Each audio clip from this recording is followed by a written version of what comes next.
High বন্ধুরা, দেখো চলে এসেছি আজকে অনেক দিন বাদে আবার একটু চারিপাশের পরিস্থিতি এতই খারাপ বৃষ্টিতে তোমাদেরকে একটু দেখানোর জন্য চলে আসলাম। দেখো আমাদের চারিপাশের অবস্থাগুলো দেখো, জলে জলাকার হয়ে গেছে, পুরো সমস্ত জায়গায় জলই জল হয়ে গেছে, চারিদিক ডুবে গেছে। দেখো মানুষের যাতায়াত করতে কত সমস্যা জলের মধ্যে দিয়ে। এটা কিন্তু একটা রাস্তা, দেখো তোমাদের হয়তো ঠিক মতো আমি বোঝাতে পারছি কি না জানি না।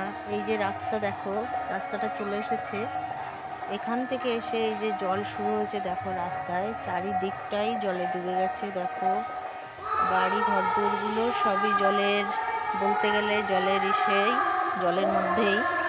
দেখো আমি জলে পা দিয়েছি, এই যে যেখান থেকে জল শুরু হয়ে গেছে রাস্তাটা পুরো জলে ডুবে গেছে। আমি জানি না যে তোমরা কি পরিস্থিতিতে আছো, তোমাদের ওখানে কেমন বৃষ্টি হয়েছে। আমাদের এখানে প্রচুর বৃষ্টি। দেখো জলটা, আমি হেঁটে যাচ্ছি জলের মধ্যে দিয়ে, চারিপাশেই জল। দেখো দেখলে হয়তো বুঝতে পারছো, পুরো জলের মধ্যে চলে এসেছে। জলগুলো প্রায় ঘরে ঢুকবে পরিস্থিতি। দেখো তোমাদেরকে দেখাচ্ছি, চারিদিকটাই জল। এদিকে একটা ঘর দেখা যাচ্ছে একটু দূরে। দেখো জলটা আর একটু হলেই ঘরে ঢুকে যাবে জল, চারিদিকেই জল থই থই করছে। দূরে দেখো, আমি একটু জুম করে দেখাচ্ছি তাহলে বুঝতে পারবে। এই যে বাড়িগুলো দেখো, চারিদিকেই জল, তার মাঝখানেই দেখো, দূর থেকে আমি চেষ্টা করছি তোমাদেরকে একটু দেখানোর জন্য। দেখো চারিদিকেই জল, দেখলে হয়তো বুঝতে পারছো। দেখো সিঁড়িতে জল, মোটামুটি আরেকটু জল হলে ঘরেই জল উঠে যাবে, এরকমই পরিস্থিতি। জানি না তোমাদের ওখানে কি পরিস্থিতি, পরিবেশ, বৃষ্টি কেমন হচ্ছে। আমাদের এখানে তো প্রচুর বৃষ্টি হয়েছে। দেখো আমার পায়ের এই পর্যন্ত, হাঁটু পর্যন্ত জল। দেখাতে পাচ্ছি কিনা ঠিকঠাক জানি না, আমি জলের মধ্যে দিয়েই হেঁটে যাচ্ছি।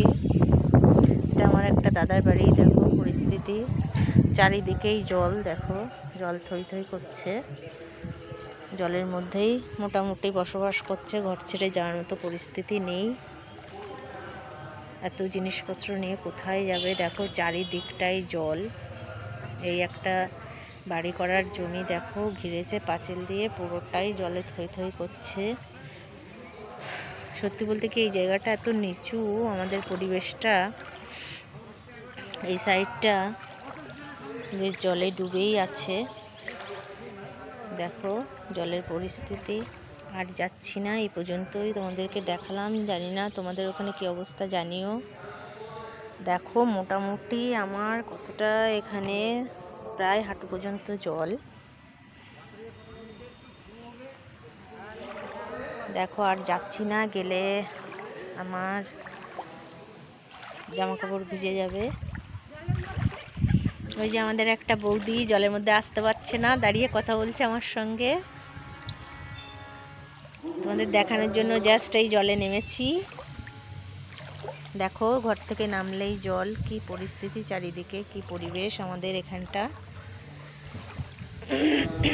চারিদিকটাই জলে। দেখো ঘরবাড়ি জলের মধ্যেই আছে। তোমরা একটু জানাবে তোমাদের কি অবস্থা ওখানে। আজকে এই পর্যন্ত, টাটা। দেখো বন্ধুরা, একটু দূর থেকে দেখানোর চেষ্টা করলাম।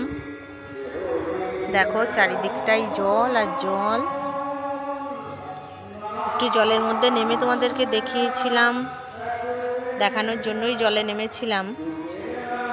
দেখো পুরো রাস্তাটাই জলে ডুবে আছে, জানি না বুঝতে পারছো কি না, আমি চেষ্টা করছি। দেখো এখান থেকে এই যে রাস্তাটা দেখা যাচ্ছে একটু, এখানে রাস্তা বলে মনে হচ্ছে না, মনে হচ্ছে একটা পুকুর বা কিছু জলাশয়, নিচু জায়গা।